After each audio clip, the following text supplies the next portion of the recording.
So welcome everyone. We're really excited to have everyone here today. We want to always give a few minutes for people in the beginning to hop on, get situated, make sure that they have their coffee and snack so that this will be as exciting and tasty as possible. We'll be talking about the experiential university, but now the remote experiential university, which is somewhat new for some and potentially not so new for others. And one thing that I wanted to do is give people an opportunity to say hello, tell us where you're calling in from, and also maybe a quick highlight. So one thing that we were talking about is Zoom calls. So one of the highlights for me, so I'm actually typically based in New York. I'm Jordan, the founder and executive director of CapSource. I'm calling in from Arizona, although I'm typically based in New York, but we're spending our quarantine days down here. And the highlight for me is we actually were able to have about 75 friends and family members celebrate a virtual engagement party last weekend, which is we got engaged to my now fiance Andrea. So it was honestly a blessing and a very cool experience for me, because I've never done a celebration with friends in this type of format, but it really goes to show what type of versatility there is out there with these types of communication tools. So I'll hand it off to anybody that wants to, including the speakers, or if anybody in the room has anything that they want to say and introduce themselves. We'd love to hear from you.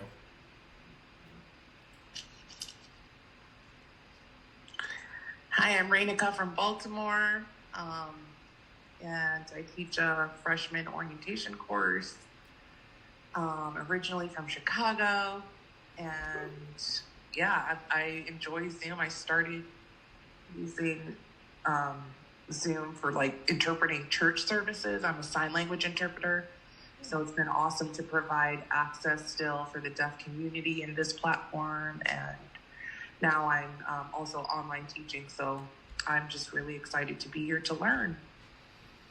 Awesome, welcome. We're grateful to have you here. A lot of Chicago roots in here.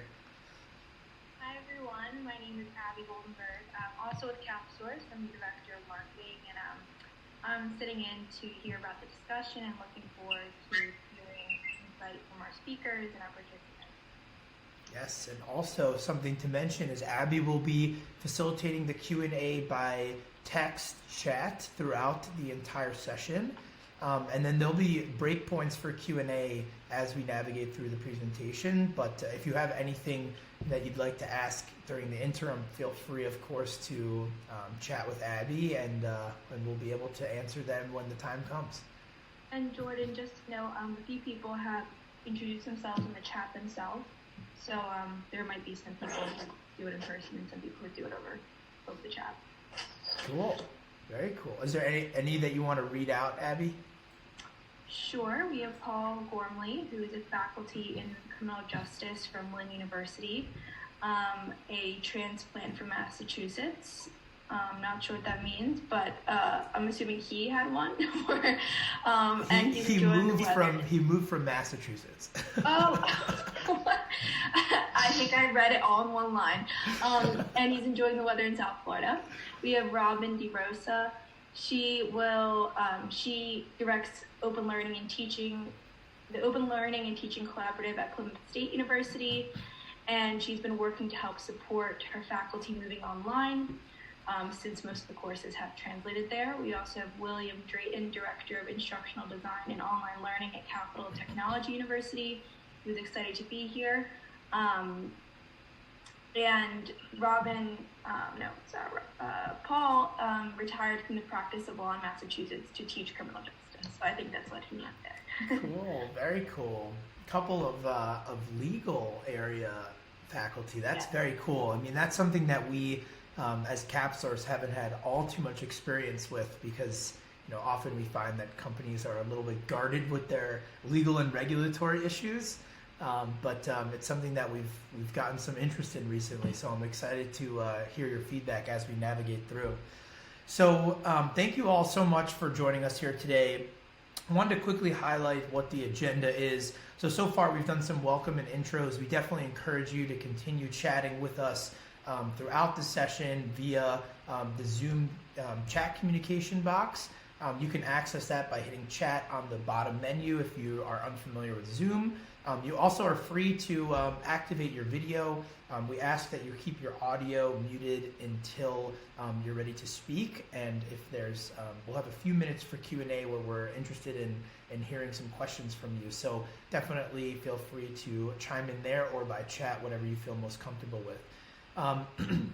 So we'll talk about kind of the overarching themes of this presentation, but I think something that's really cool is, Guillermo and Scott, our two featured guests here today, have a very different perspective on experiential learning, have very different experiences in building these types of programs, but you'll see a lot of similarities and synergies between the way that they're doing it, especially from a quality and scale perspective. And then CapSource will kind of wrap it up with a little bit about what we do and how we can help programs like that, really hit stride and reach a lot more students, especially from a remote standpoint. Lastly, we'll wrap up with about 10 minutes of Q&A and some final remarks about, really the intention behind these programs and why they're really so important for students, especially now that a lot of them are kind of cooped up in their homes with their families and really need this type of experience to make up for a lot of what they're missing in interpersonal communication and professional development. So again, I just wanted to quickly introduce myself. I'm Jordan Levy, the founder and executive director of CapSource. I'm extremely proud of my team. We've been growing more and more every month over the last 3 years since we were founded in the fall semester of 2017. You'll learn a little bit more about us here today, but I'm definitely not the most experienced in experiential education in the room. It's actually something that we take a lot of pride in, is bringing experiential educators, which is a term that we coined for anybody who believes that they deliver curriculum and learning experiences in an experiential way. I'm really lucky to be joined by two mentors and advisors here today. Guillermo Vasquez de Velasco, the Dean of the College of Liberal Arts and Social Sciences at DePaul University. They've been doing incredible work, especially transitioning their entire ecosystem to virtual. It's actually been moving to virtual for many, many years now, and there's actually a variety of different flavors of virtual, especially experiential, which is one of the great things we're looking forward to hearing about today during this session. Also, a couple of our team members, including myself and Abby, are Lehigh grads. Actually, Abby is a current Lehigh student, and so we're joined here by one of our faculty, Scott Garrigan, Professor Emeritus of Teaching and Learning and Technology at the University College of Education. And so Scott is an incredible resource for us, especially as we think about pedagogy and the education space in general, and especially how it's evolving. So we're really excited to hear his thoughts here today. So some of the questions I challenge these two incredible speakers with are, really, what is experiential learning? It's one of the key reasons why we even offer the Experiential Educators campaign to begin with, is to try to really narrow down what experiential learning is and is not. Because at the end of the day, we think all learning is experience. The students are going through an experience, and therefore it's an experience. But does that make it experiential learning? We don't think so, and you'll hear a little bit more about why. The second is how can schools prepare for a remote project-based teaching approach, and what key challenges must they overcome as they transition? And then we'll talk about how educators and program administrators can actually get started today. I think one of the things that plagues the academic world is the fact that we're in semester cycles, and often people don't feel like they can make changes because there's agreements between students and educators, students and programs, students and institution. But we're actually provided with an opportunity now to really change things up and make a big difference for students and in their lives, and especially in their professional development. So we're seeing a lot more schools come up with drop of a hat changes to their curriculum to enhance the overall student experience, pivoting international visits to international virtual projects. And then summer internship programs are now on the rise, and schools are really trying to take ownership over, their students' experience, especially because a lot of companies are canceling their internship programs. And then we'll wrap up by talking about what is the future of experiential learning. How do we think, this this pandemic will ultimately impact experiential learning and the education space in general. So to quickly highlight why experiential learning is important, there's a skills gap. And that skills gap is made abundantly clear by the NACE College survey. Basically, 70% of students in their senior year report interest in entering the professional work environment upon graduation, and almost all of them don't feel prepared to do so. And so to that's a big alarm bell that says, hey, there's got to be a better way to educate, or at least sprinkle in forms of education that actually do a much more powerful job of preparing students. The worst thing about this is that employers overwhelmingly agree. Almost 90% of employers don't strongly believe students are prepared. And so that's why, we as an organization push for experiential learning. And when we say experiential learning, we're actually talking about industry integrated, project-based experiential learning. And so for us, that really means that there's a real organization, there's students that are working on projects that have real stakes based on real challenges, and that they're ultimately walking away with reference-worthy experience. And so to put that into our framework, this is something that we take a lot of pride in, and has actually been iterated several times since we published it originally in the spring of last year. And so this framework here explains how students use universal skills, which are those soft skills that every employer is always looking for: communication, collaboration, critical thinking, creativity, or more broadly, problem solving, in addition to tools and technical skills. So that's everything from knowing how to facilitate a Zoom call through using SPSS and special Excel formulas, or using Trello to do project management, or anything along those lines. To develop real outcomes, right? So you're using those skills to develop real outcomes for real stakeholders who provide real feedback, so that students can walk away with reference-worthy experience. And that to us is the key of the entire puzzle of experiential learning, is that if the students don't have something to report to after the experience is over, then we feel that it's not experiential learning, right? So it's something to add to the resume or to LinkedIn, and to basically say, hey, this is some experience where I was challenged, where I had to overcome adversity and think critically and deliver real results to real stakeholders. And that attribution part is also very critical too, that there's a real organization. And if you notice, most LinkedIn experience is tied directly to an organization, and so that's what makes this very particularly powerful if you integrate industry into the learning process. So with that, I think I've said enough here to get us all the juices flowing. I'm going to hand it off to DePaul University's Dean of College of Liberal Arts and Social Sciences, Guillermo. We're so grateful to have you here today, Guillermo. Thank you so much for taking the time to prep this presentation and show a lot of what you guys are doing at DePaul to make experiential learning not only scalable, not only remote, but also high impact. Thank you, Jordan. Really appreciate it. Well, again, thank you so much for the invitation to do this. It's really a pleasure to come and share on some of the things we have been doing. And I just kind of, this is the same lineup of questions, motivators that you provided us. And so basically, I'm going to talk a little bit about theory at the beginning, as you can see up here, and the natural habitat of project-based learning. I'm probably going to concentrate more on project-based learning within the constellation of experiential learning, because that's something that we've focused a lot at DePaul. But also then I'm going to move a little bit into kind of evolution and the case studies that, in particular, one at DePaul that I think might help provide framework, scaffolding to our conversation on what administrators can do and what is next, what is in the pipeline. So just to get us started, this is just a touch of theory. This is an illustration of what we consider to be the cycle of experiential learning. We do then we reflect on that experience, then we learn from that experience, and then we try out to apply that learning, which generates a new doing, and so on and so forth. So this is actually a cycle. The most common of it is that what happens in an internship, of course. We are all familiar with that kind of environment where this is implemented, sometimes actually in very fast-moving cycles. That's the objective of a learning internship.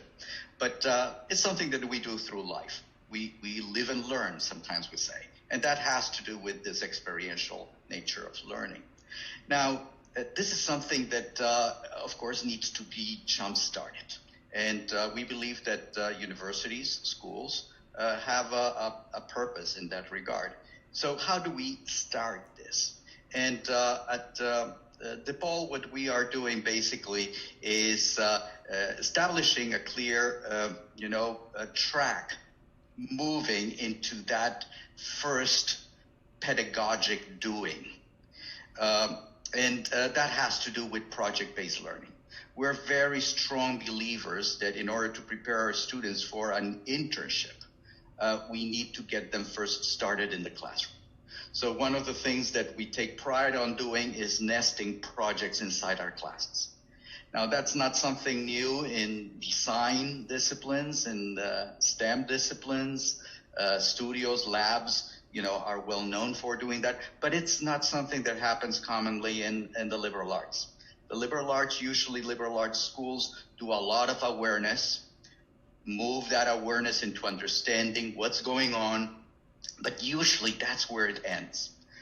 We extend that into the actionable, into the opportunity to apply that newly acquired knowledge in a project. So the case study I'm going to present today, it's a little bit of that. How do we get that engine up and running inside our classrooms? And of course, my point of departure, I need to tell you that even though I'm the Dean of Liberal Arts, I was not trained in the liberal arts. I'm an architect. I'm what some people call T-shaped person that knows everything about something, how to put together buildings. And I discovered the liberal arts later. But my background as an architect has served me well in understanding projects inside courses. So here you can see the image of a design studio in a university, and this is a design studio in a firm. They are very similar. Most students of architecture learn to do projects in places that perhaps have not as nice furniture, but it is very much the same thing. Now, this is all in the physical. This is happening every day. Now, because of the circumstances we're going through, we are remote. But we have been trying and working on that for a while. As you can see here, this is one of the ways in which perhaps 6-7 years ago, we started doing remote in studios, where basically I'm here, the studio is there, I can talk with the students there, but in the studio itself, it is transformed as I am in there with that little robot, and the students here, I can see what they have there in the drawing board. So it becomes, it's more than telecommunications. It is telepresence. I am physically in the form of a robot in the studio, moving around, visiting with the students, providing consultation. So that gives you an example of the ways in which studio, experiential, project-based, have been moving into a remote environment in the past through telepresence. But I'm not going to go too much into that. I want to bring perhaps a more contemporary example of that. But to do that, we can, for instance, take a look at this evolution. This is basically, as you can see, I've been a little bit of a nomad. My career started in the Netherlands at Delft University of Technology, migrated to Texas A&M, Ball State, and now DePaul. Sometimes I even say that, I'm Peruvian by birth, I'm Dutch by choice, I'm a Texan by chance, a Hoosier by the grace of God, and now I'm living in Chicago. But in each one of those steps, as you can see, there has been a different development. Here, this is largely experimental. Very few people had access in the 1994 to the kind of internet we have now. Then migrating to Texas, of course, System University, video conferencing, the Trans-Texan Video Conferencing Network, one of the first ones in the world, gave me the platform to do things like this, where I had a class in College Station, Texas, working together with a class in Mexico City. As you can see by this picture, this was before we had large screens. Everything was projected at the time, but we were doing this 25 years ago already.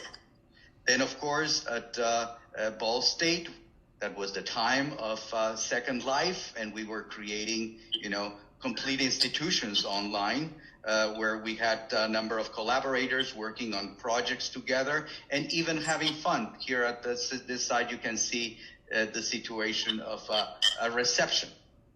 Then doing MOOCs, doing theory, and of course, virtual reality. This one is a very early application where this was before Oculus.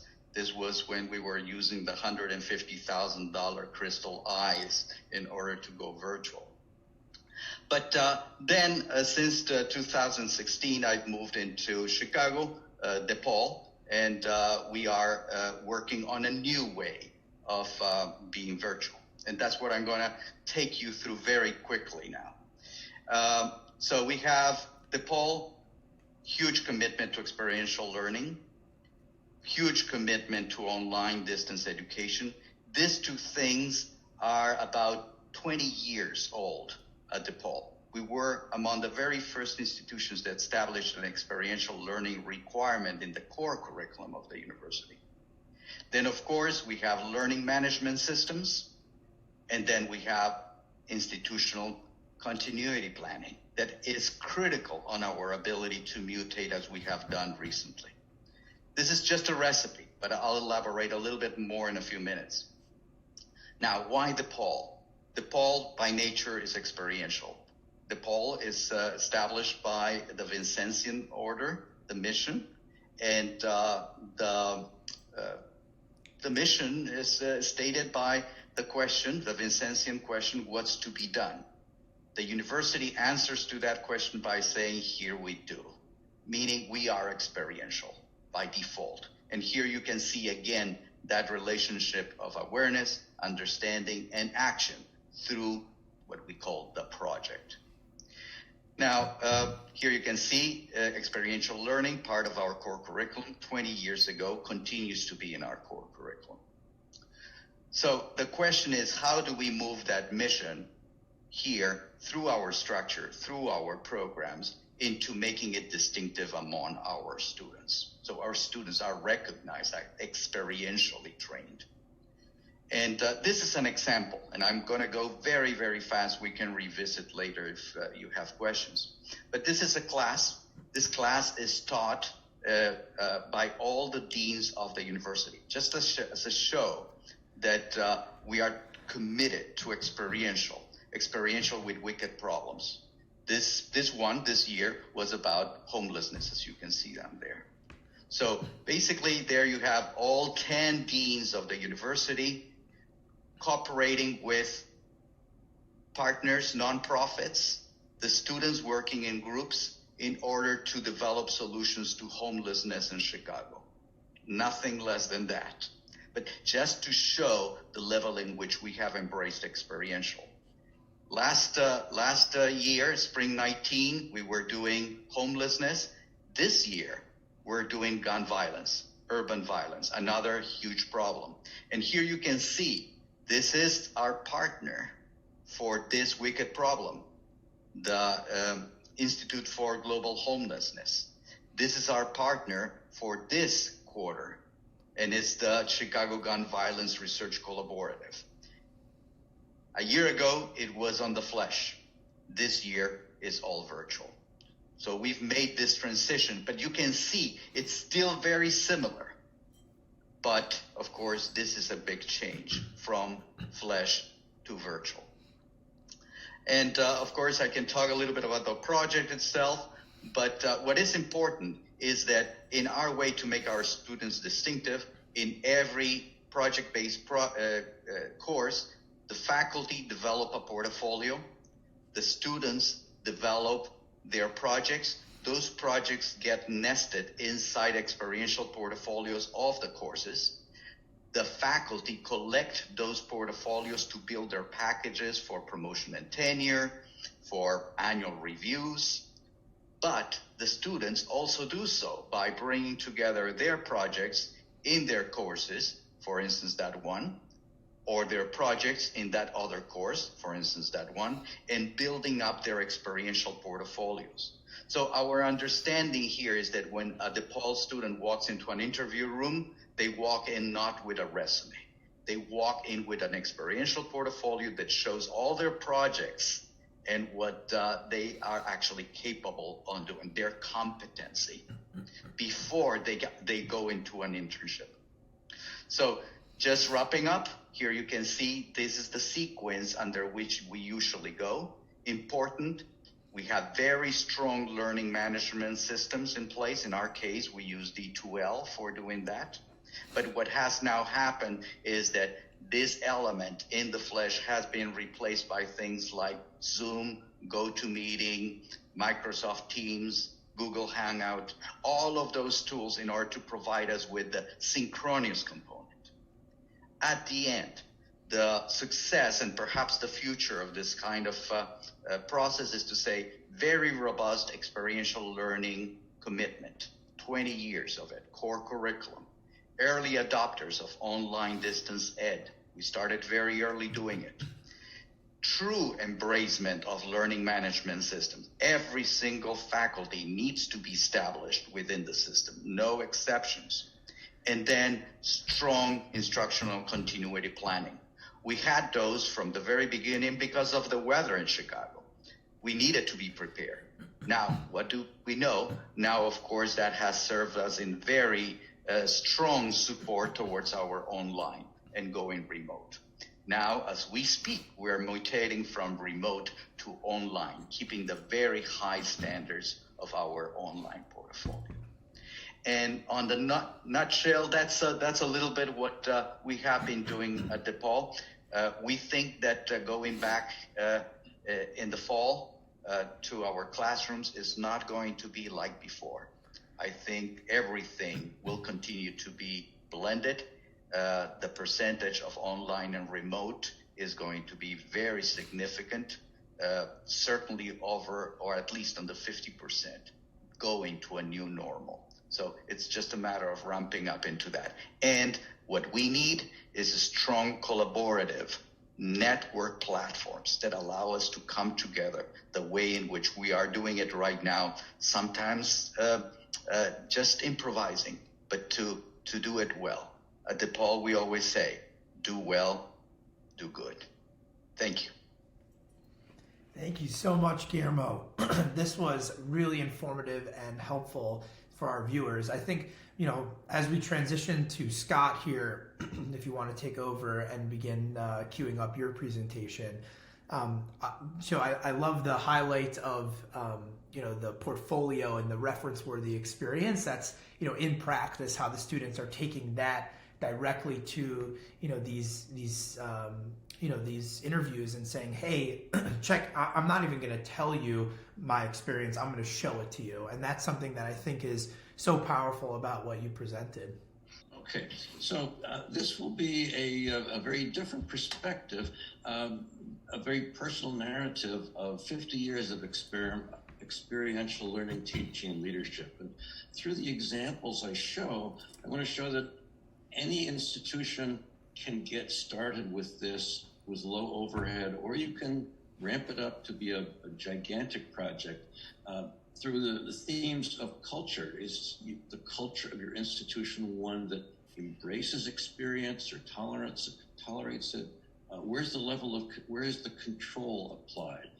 Top down, bottom up? What's your vision? Employment, engagement, and are you seizing the opportunity? Who has the agency to actually move forward with this? Is it only the institution, or departments and programs, individual faculty, or individual students like I was as an undergrad in Goddard College, which was founded on experiential learning. Student initiative was demanded. In my first week, by the end of my first week at Goddard, I was doing experiential learning in this charming little building, the Clock House Preschool. As a teacher education student, I continued that process through about 2/3 of my Goddard experience was experiential learning. These were experiential learning positions in actual schools or something like schools, not classroom activities. 7 schools, 3 states, not visits, not shadows, but where I actually had responsibilities. Moving into my work as a teacher, I continued with classroom projects and field trips, but as a graduate student, I got some wonderful experiences with experiential courses. I had an aeronautics course where we didn't just look at the textbook. I learned to fly, like to take off a real plane and navigate through through the air, and actually land at a different airport. There's no substitute for experiential learning. You're not learning about it, you're learning it. Environmental studies, week-long at Bar Harbor, Maine, one at Chesapeake Bay. The image to the right is a field trip to the National Museum of Mathematics, where if you look at that tricycle, it has square wheels, right? Mm-hmm. You have to see it to believe it, that becomes a smooth ride over that surface. Moving into higher ed, online work, it becomes a global operation without much trouble. As a Lehigh University professor, I was the first one there to teach a live remote class over the internet. 1997, I was in an internet cafe in Istanbul, which was a nice place to be teaching from. A little while after, I created a global online master's course in school leadership. Participants from 6 different continents, sometimes who are all on the same live screen at the same time. We didn't have video at the time because nobody had broadband. It was all dial-up modem. We used narrated slide lectures that were so compressed it was modem compatible. No one had broadband, but people could still connect. Our Tanzanian student, who had only 3 hours of electricity per day, could still participate because we recorded everything. He could download everything that was otherwise live. The idea of participating in experiential learning in a distributed organization, I got into as a consultant working with the Anytime Anywhere Learning Foundation. Where the CEO was in Toronto, the president in Melbourne, business manager in Seattle. I was in Philadelphia. When I needed to do face-to-face things, sure, I'd fly to Oklahoma. But if it was too far or we wanted it to be virtual, I'd be on a call sort of like this to the Malta Ministry of Education. Internships could be face-to-face or online. So my program, Instructional Design and Instructional Technology, had numbered courses for internships, for independent studies. And as a faculty member and advisor, I was empowered to create these opportunities for students without anybody's permission. So they developed online training materials for the hospital at the right, for medical staff.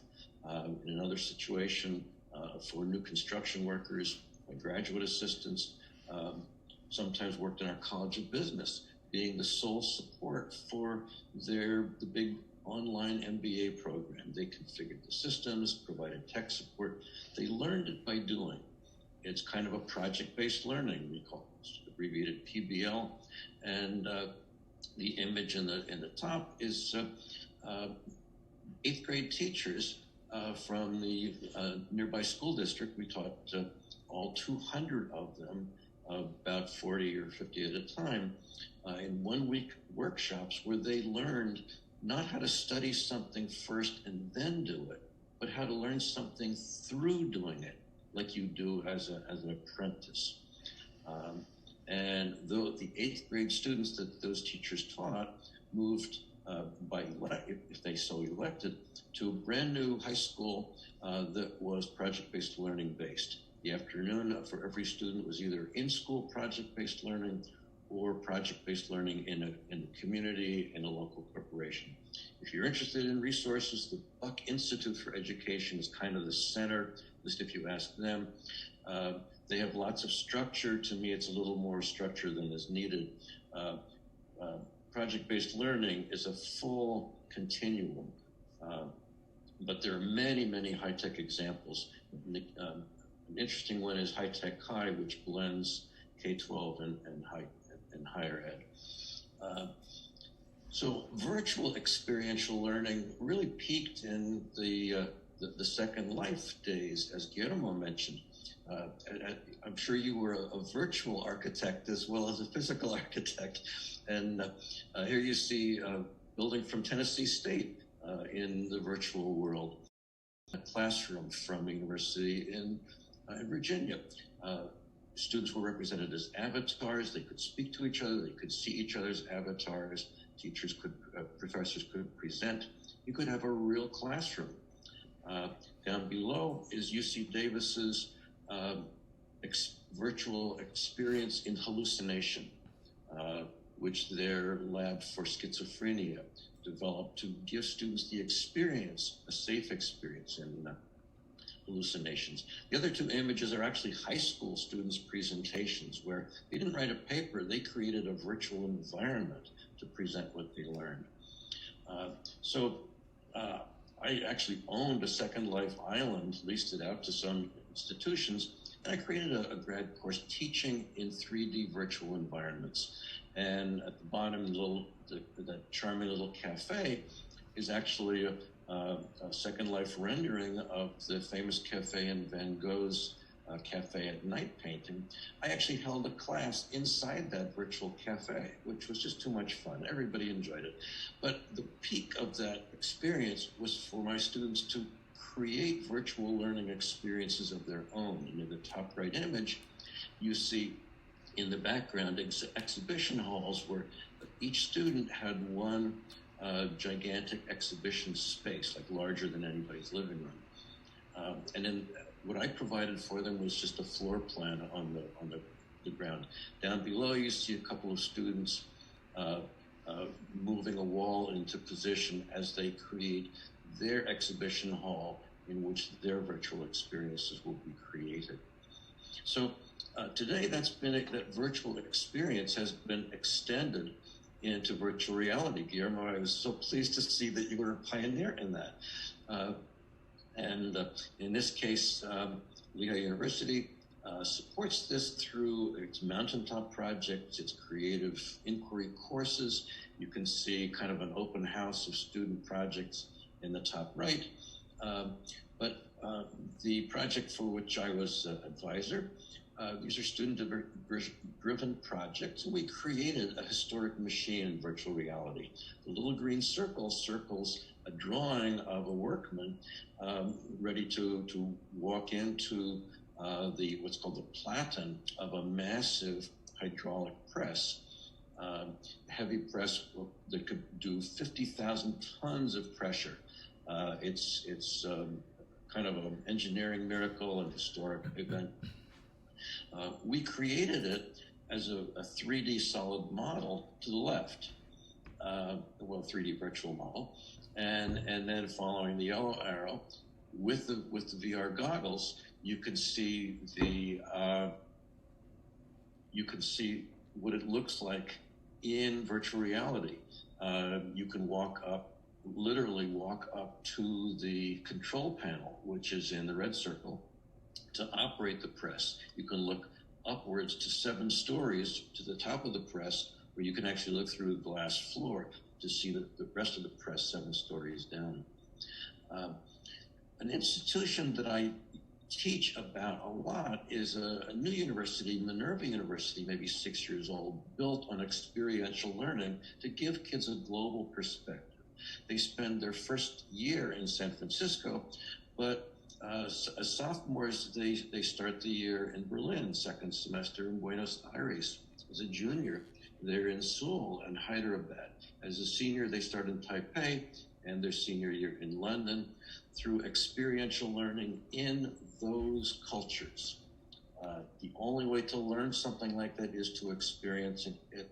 This was designed by Stephen Kosslin, former Harvard social science dean. All their classes are taught online using their special forum software designed to foster student engagement. The bottom right, you see a screenshot of that, the instructor's view, and the student who's presenting is active. She's actually, her name is highlighted in green. I drew a green circle around it so you can see that.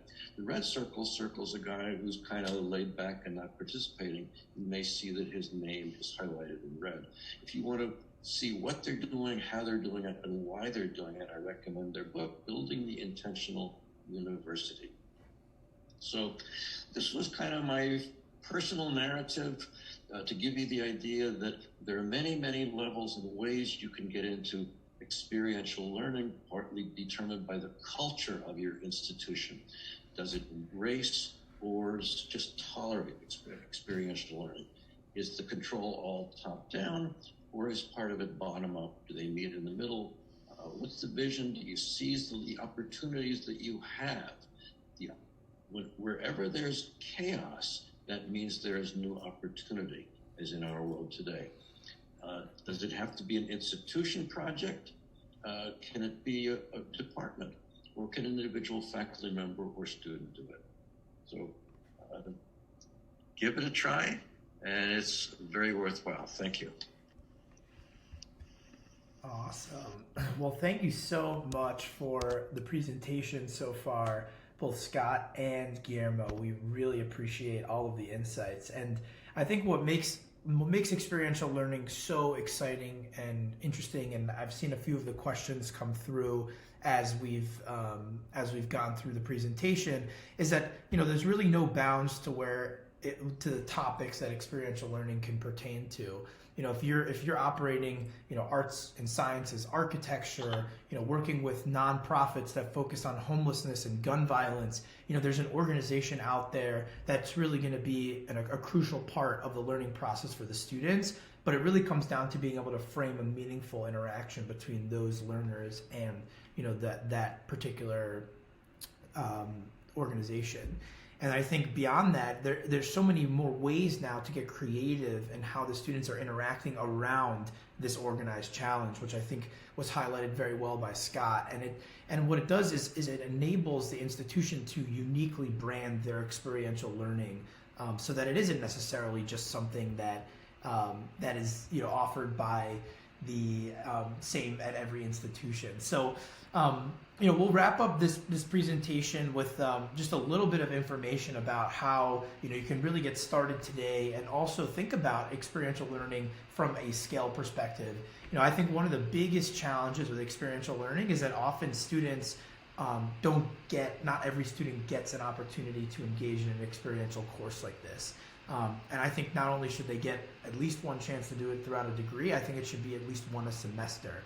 So you may have these theory-based courses, but you're also blending it with practice and allowing the students to kind of use their collaboration skills, communication, critical thinking, creativity, all combined with the theory that they're learning in their classes throughout the rest of the program. So our mission is really to help schools coordinate millions of experiential learning engagements. And what that comes down to is meaningfully connecting both industry and higher ed.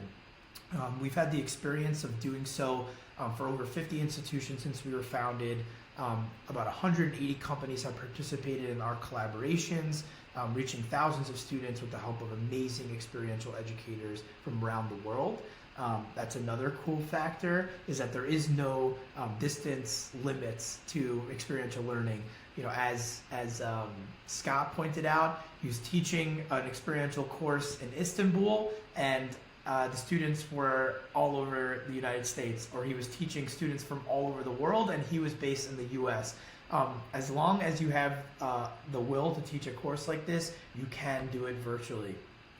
What we do is help mainly focus on the matching process between teaching goals and course learning objectives, with company goals and objectives. That's really, and we use the term company very broadly. It's kind of tough to say, any other industry partner. I mean, we have a lot of different words that we've thrown around, but frankly, it's any organization outside the institution that wants to meaningfully connect with students through an organized project. So our role is basically to help make sure that the companies really understand what you're asking of them, and the educator is able to kind of really set up the engagement for success by defining the milestones, goals, and objectives.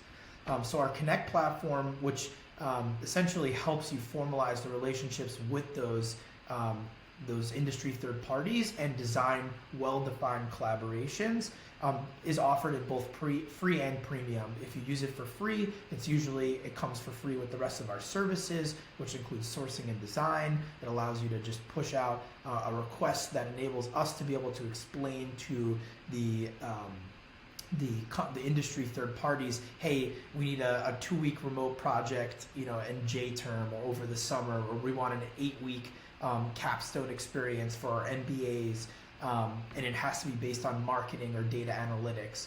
So that's really how we frame experiential learning. The fully branded, customizable Connect experience is actually a full portal to be the central intake valve and an organizational entity for experiential learning on campus. But what we don't do is any of the learning management. As Guillermo mentioned, a lot of that really comes down to the way that the project is supposed to be done, given the stakeholders involved. So we don't say, hey, we're the LMS, we want you to use the LMS. We don't say, hey, here we're a replacement for Zoom or Microsoft Office and Google the G Suite.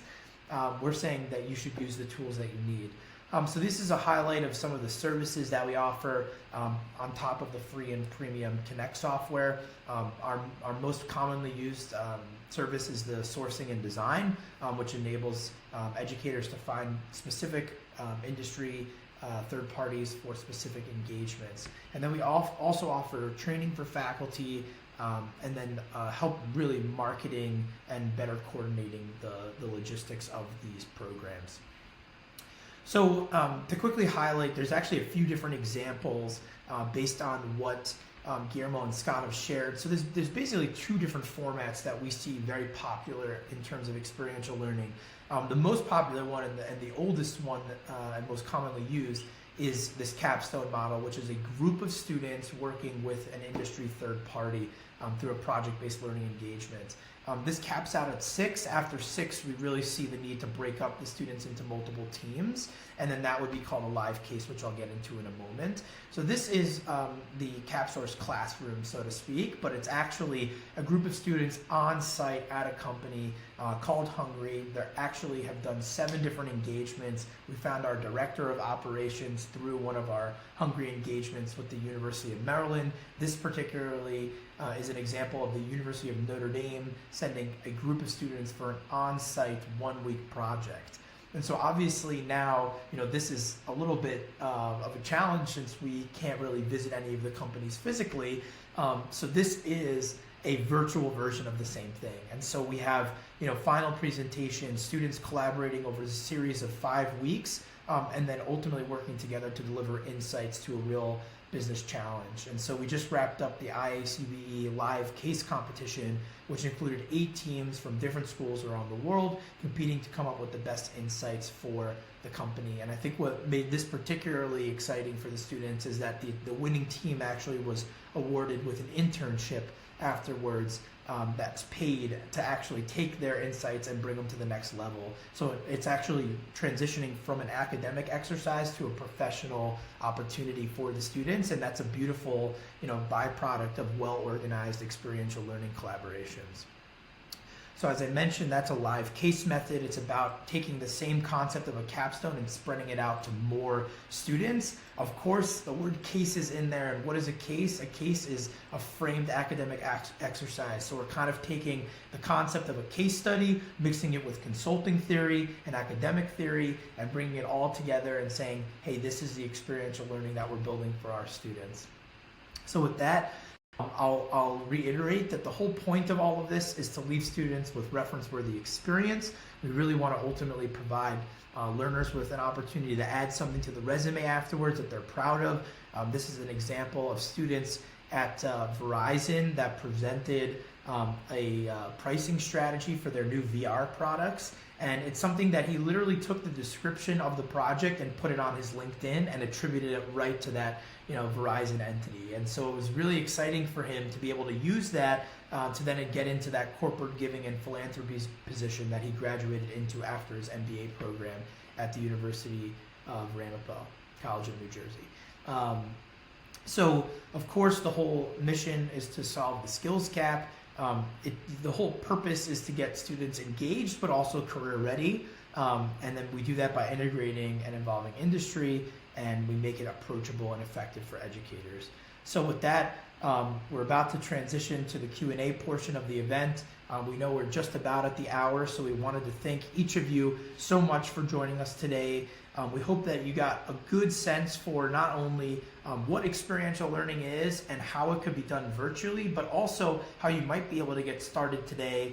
It's never too late in the semester to give something a try. We actually launched a brand new product called Open Cases, which take our old capstone projects and live cases and turn them into case studies like a Harvard business case, a Darden case, an Ivy case that you could use as an academic exercise. But of course, the real world stakeholders are not involved in that learning process. So if you are interested in the synchronous live collaboration with companies, we'd love to talk to you about it. So with that, I'll hand it off to the group and see what types of questions. I know Abby has been fielding some of them, so hopefully there's a few of them that are ready to go. Otherwise, I have some hardball questions for you guys.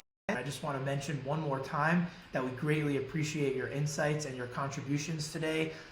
This webinar has been recorded and will be uploaded to YouTube, so you can actually view it and share it with your colleagues if you found anything interesting. And of course, we're always open to hearing from you, so our contact information is included below. So with that, we're ready for the Q&A. Thank you so much for your patience as we move through the presentation, and good luck with your experiential learning initiatives. And I can start it off with a question from Chris, who wanted us to touch a little bit more about study abroad opportunities using OL technology. OL being online learning. Yes, I believe so, yeah. Yeah, cool. I mean, so I briefly touched on, we just did an engagement for the University of Richmond's MBA program where, about a week ago they said, hey, we need projects in Latin America because our trip to Peru got canceled, and we ultimately found 3 companies for them to do, virtual projects based in Peru to really give that kind of semblance of business culture and project experience, even though they can't physically visit. But I'm wondering from you guys, what have you seen in terms of alternatives to, international visits and study abroad? Maybe I can just mention that in some institutions, certainly one of my previous lives, we had study abroad as a requirement of the curriculum. And one of the things we always needed to make sure was that if a student was going to Italy or Pakistan, wherever they were going, chances were that the slate of courses they were going to be able to take local was perhaps in some cases not covering the needs of that quarter or semester towards graduation. So there was always a significant percentage of courses that had to be delivered from the mothership. And I think that if we want to go really aggressive on study abroad, that umbilical cord to continue to deliver those critical courses that keeps the student rolling towards graduation, it's a must. Otherwise, it becomes very difficult. Cool. Abby, what's next? We have no other flowing questions right now, so I guess we can open it up to if anybody wants to tune in, or if Jordan, you want to throw some out there. Cool. Just to extend Guillermo's comment, the idea of having courses from the mothership online is valuable even for face-to-face U.S. internships or experiences. If someone is working in a company, they usually keep the company's hours. And that may be when their undergrad courses are. So if they can have an experiential learning position somewhere, if they're able during the evenings or weekends to take the required courses, then that frees them up to go anywhere and do anything. I have a question for you guys. So obviously one thing that we often get is kind of a challenge against our, business curriculum oriented nature. And, I think, we've been trying to separate ourselves from the concept that we only serve business colleges, because at the end of the day, every one of the companies that we work with also has an engineering department, also has a communications department. And so, naturally there's really a place for everyone, no matter what your interests are, as long as that industry or business model or product might interest you. So I'm wondering, how do we, as an organization, or how do educators start thinking about experiential learning with industry as being not a business-oriented course, but more so an applied course for whatever concepts they're teaching? Teacher education and medical education are actually poster children for that. So to complete an undergraduate degree in education, you're required to spend at least a full semester student teaching, and that means off campus in a real school. To get, at least in Pennsylvania, to get the equivalent of an online teaching certificate, you need experience teaching online to real students somewhere. Similarly with the medical field, you don't learn medicine in the classroom, you learn it in a hospital or a medical center, and those experiences are built into those programs. Mm-hmm. We recently developed a program in applied diplomacy, which became actually the Gray School of Applied Diplomacy. And it's very intentional, the use of applied, because at DePaul everything is experiential. Here we do.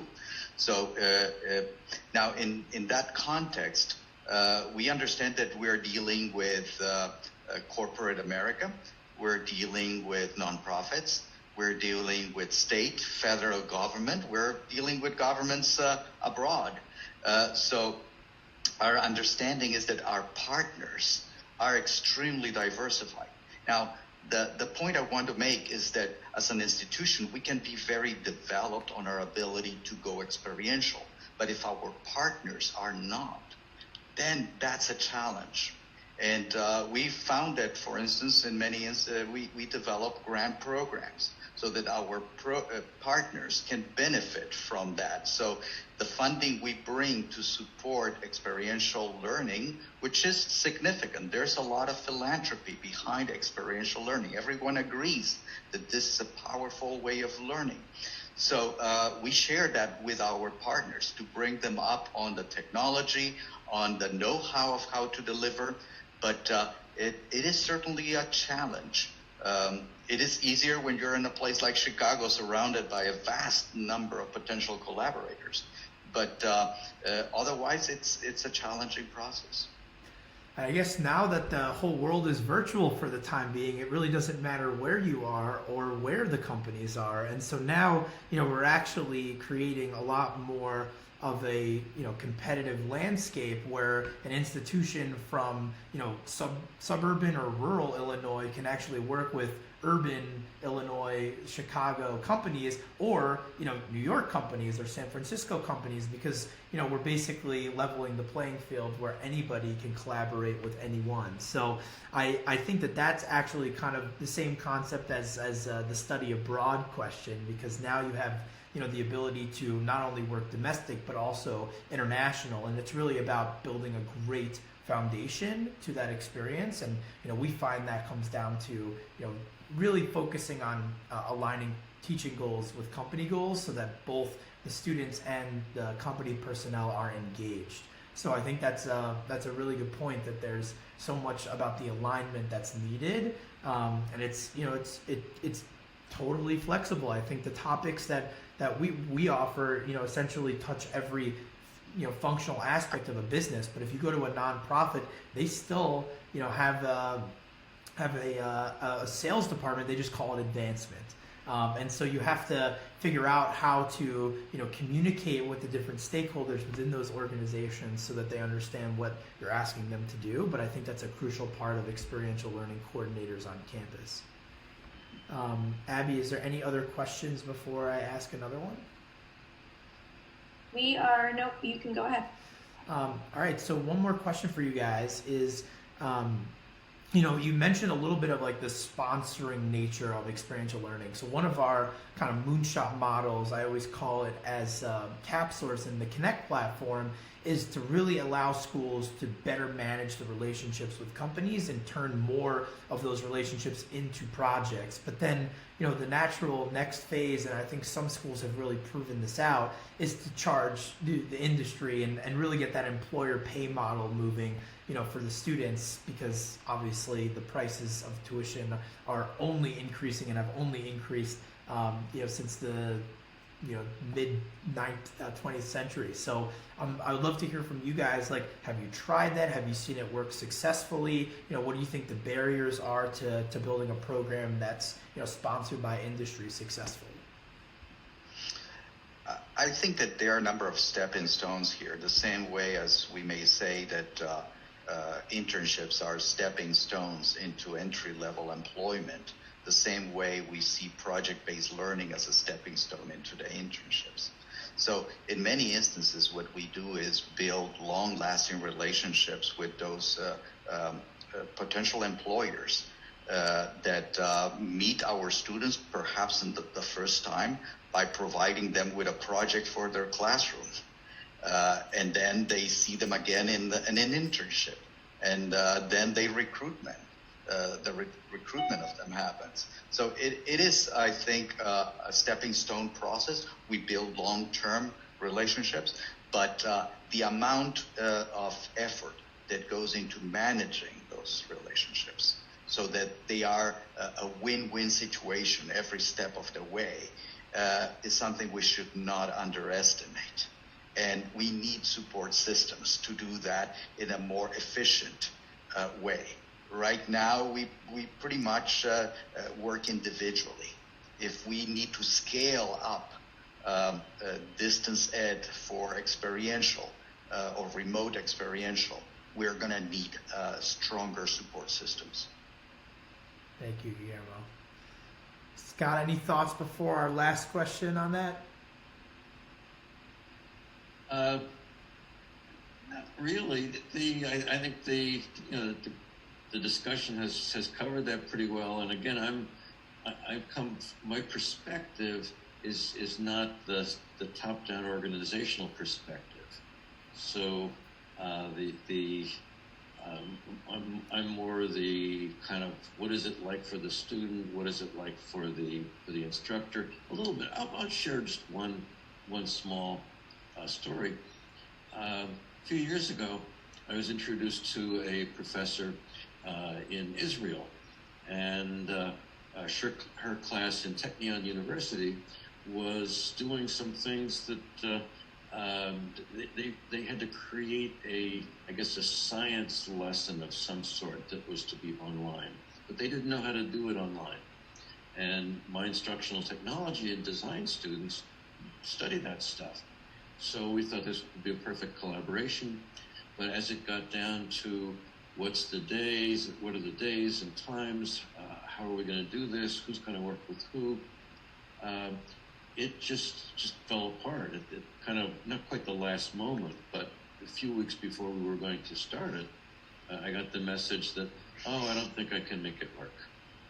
So it is a challenge, but it's a worthwhile challenge, and having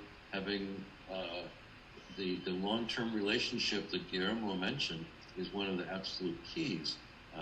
If there had been a long-term relationship with the Technion professor, it would certainly have worked.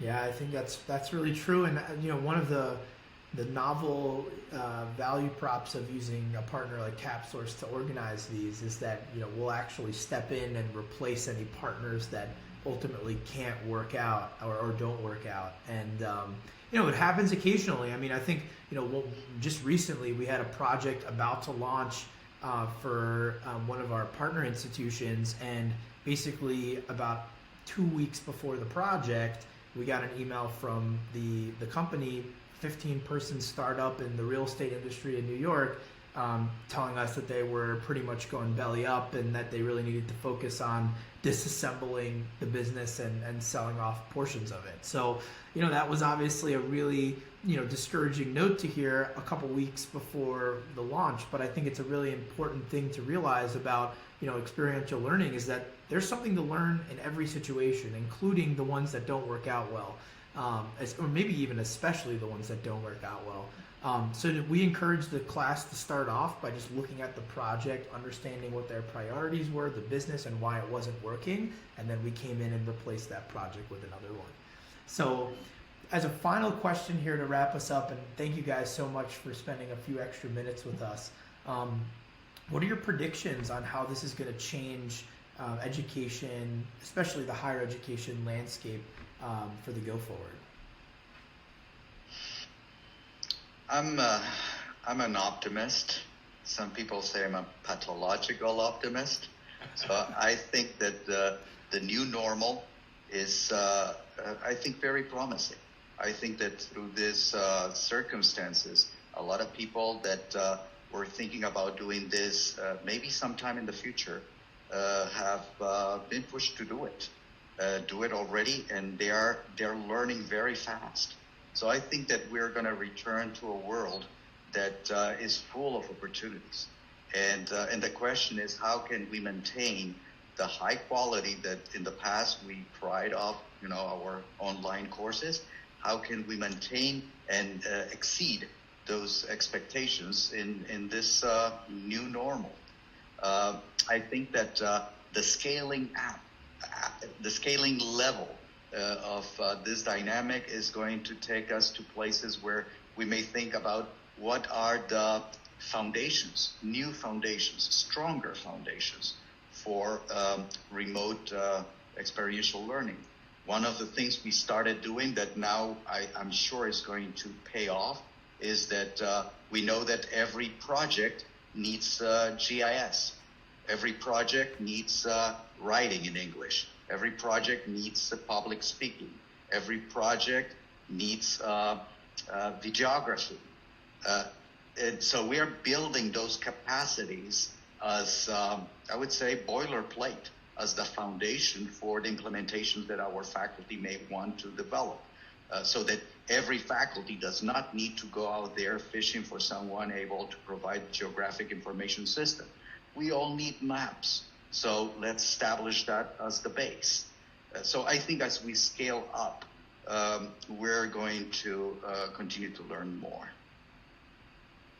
So I agree that the optimism is appropriate. I like the pathological optimism. So often there are periods of disruption that lead to change where the change was ready to happen and it should have happened already, but the chaos is what pushes it into place. The traditional issue is the dramatically increasing cost of residential colleges, and that is in total opposition to a parallel trend of almost no cost high quality education through MOOCs and that sort of thing. Not that one should replace the other, but that the classroom bound ivy colored walls of an expensive elite institution, it serves to separate students from learning, students who want to learn, just by the high cost, and also they have to be at the place. In today's world, we can surmount many of those problems, and there's no excuse for not doing so except for tradition. And there's nothing like a disruptive emergency to break tradition. I think it's a pretty powerful way to end it. I think, as a Lehigh grad, I could only imagine what it would have been like to not be on campus the whole time, because that's what was traditional. But, I think one thing I've learned from being now an alumni and kind of graduating and feeling like, I still learn from the faculty and I still work with the students and, I still collaborate, using resources from campus. I feel like I'm always going to be a student of Lehigh. And so I think like even figuring out ways to engage alumni, one of our clients is the University of Notre Dame. About a third of the projects that we source for them are their own alumni. It's just about how we communicate and process interests from them. And so, there's so many doors that open up here for institutions if they look at, what they actually have as a core competency a little bit differently. They have, educators, they have enthusiastic alumni and teaching resources and engaged students. But, the way that we educate, the way that we ultimately engage the students could actually be pretty flexible and personalized. I think that's the other thing about experiential learning that goes back to John Dewey, is that every learner is unique. You can't assume that everyone has the same basis of education and the same starting context. But the beautiful thing about teams in general is that that's actually the case in the professional work environment. Everyone has different skills and a different basis that they're starting in, but that's what makes that team in unison more powerful than any one individual. And so the more skills that students can learn by going through these with an experienced facilitator and their peers, as well as a real industry third party that provides some real context and some real stakes, I think that that's a perfect testing ground for the types of skills that the students want to ultimately bring into their career and develop as young professionals. So with that, once again, I'll say thank you and I'm so honored to be joined by both of you guys. It was a really interesting session for me as a facilitator. I hope that the rest of our community also really enjoys the content that you guys produced. And I'll leave it to you guys to say your final wishes and goodbyes. But thank you again so much for taking some time to really think about what the remote experiential university is really all about. Thank you, Jordan, for the opportunity. It has been a pleasure. And let me just wish everyone that may the liberal arts be with you. I'll second thanking Jordan for the opportunity. This was an interesting task to package long experiences and a variety of experiences in a hopefully digestible format. Again, times of disruption are the greatest times of opportunity. So seize the opportunity. Thank you. Well, there you have it. Thank you, everyone. We really appreciate you joining us here today, and we hope to be in touch with you soon. If you have any questions, feel free to reach out.